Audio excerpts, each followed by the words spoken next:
This is WCNY's The Capitol Press Room, and we're going to share an excerpt from our Insider podcast, Dispatches from Planet Albany, where we spoke with State Senator Shelley Mayer about her new role as chair of the Democratic Senate Campaign Committee, which is responsible for helping elect Democrats to New York State Senate. We'll begin our conversation hearing why the Westchester County Democrat thinks she has the bona fides for this new role. People know in our county, and I think maybe statewide, I tried to run for Attorney General. At one point, I ran for the Assembly and lost. I'm the first vice president of the Westchester County Democratic Committee. My father ran for state senate. He ran 4 times as a Democrat. I have a history of being a person who is proud to be a Democrat, doesn't shy away from it, even in the times when we were the most criticized. And I'm presuming the leader felt comfortable with my style and my ideas, and the fact that, Senator Gianaris is going to continue to be very involved, and I'm going to be heavily reliant on his advice going forward for the next several months. Well, as we pointed out, you control about 2/3 of the chamber right now. So from that perspective, Senator Gianaris has a pretty good track record as chair of the DSCC. But is there anything you might do differently than him? Is there a Shelley Mayer spin on this that might be different than what we've seen the last decade and a half under his chairmanship? Well, first place, he's been incredibly successful. I have been around the DSCC for probably 30 years, and no one has achieved the level of success of getting us to such a stable place, very geographically diverse, racially, gender-wise diverse. This is the great strength of our conference, and with the leadership of the majority leader, she's able to keep everyone in this tent. And I am very much of a big tent Democrat. I formed a PAC earlier in my life of building and construction tradespeople with people from Indivisible because they weren't talking to each other. I believe that there's room for lots of different voices, and I know Senator Gianaris does too. But my history here in my district and in Westchester is I help foster the growth of new people who want to be in politics.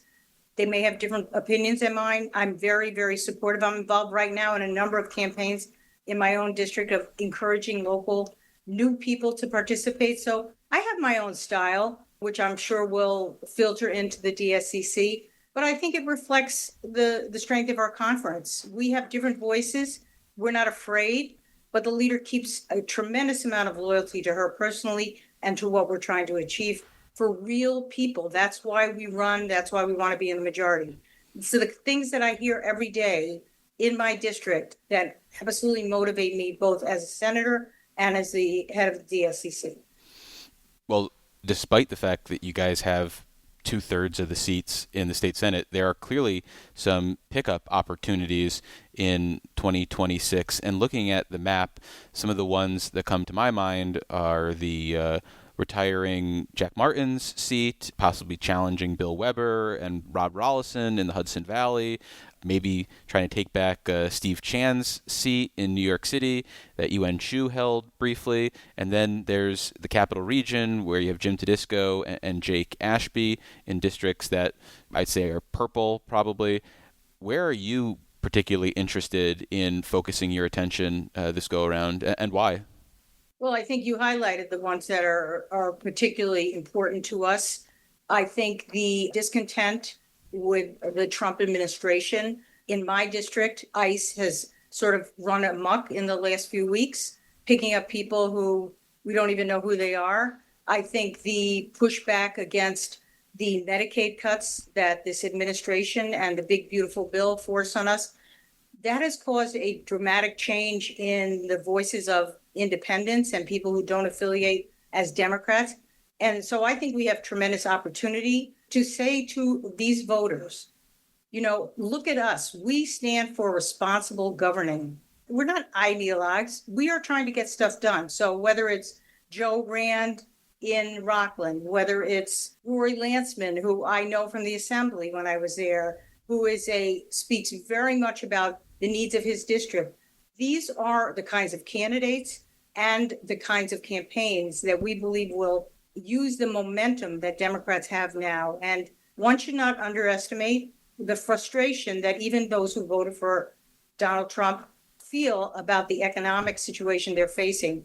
So I think we have very good prospects across the board. Of course, I care about the Hudson Valley seats and I'm working on those, but We have a whole state, and we will benefit by having members represent the North Country, the Southern Tier, the Hudson Valley, the City of New York, as you point out. Each of these is an opportunity to really galvanize the voters and say, we're going to do something different.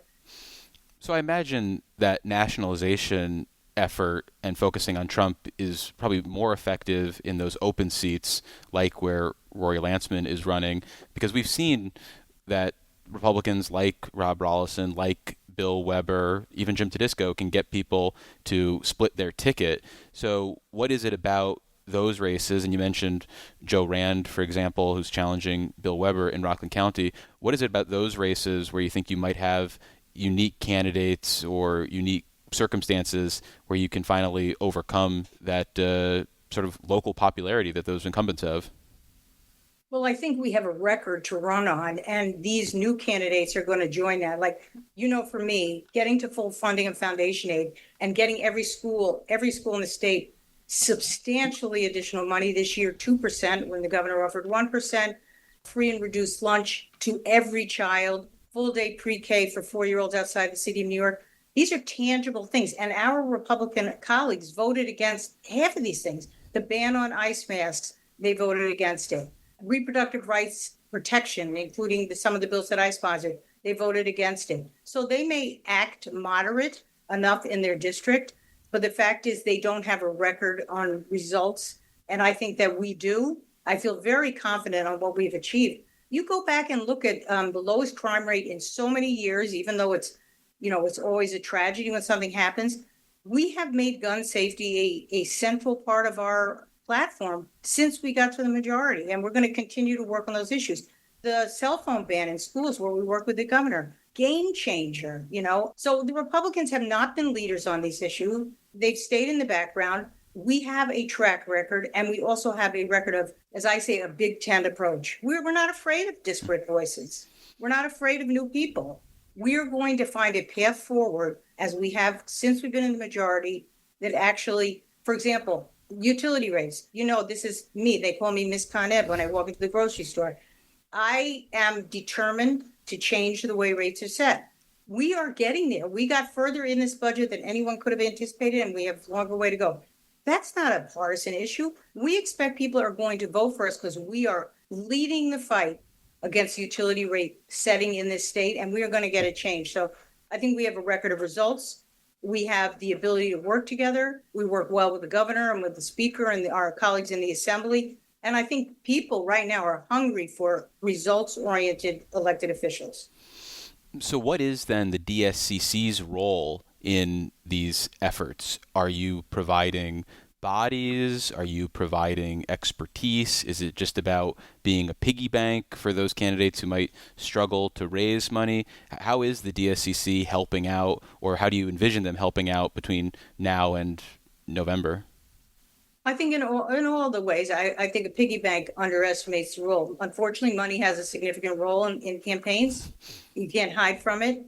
And so the DSCC has been effective at raising money, and we're going to put our money on the campaigns that we're confident really makes the most sense to invest in. But we're going to work with every campaign on their ads, on making sure their message is targeted. They know their districts well.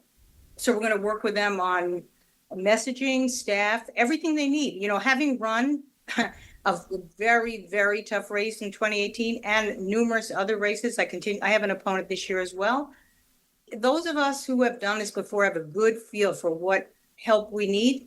And the DSCC is a very impressive organization, probably the best, in my opinion, having been around some of these political organizations. And I'm confident that with the money they've raised and beyond that, their strategic and tactical advice, we can win and pick up additional seats and protect our marginal members. And for more political talk with State Senator Shelley Mayer, the chair of the Democratic Senate Campaign Committee in New York, subscribe to our Insider Podcast, Dispatches from Planet Albany.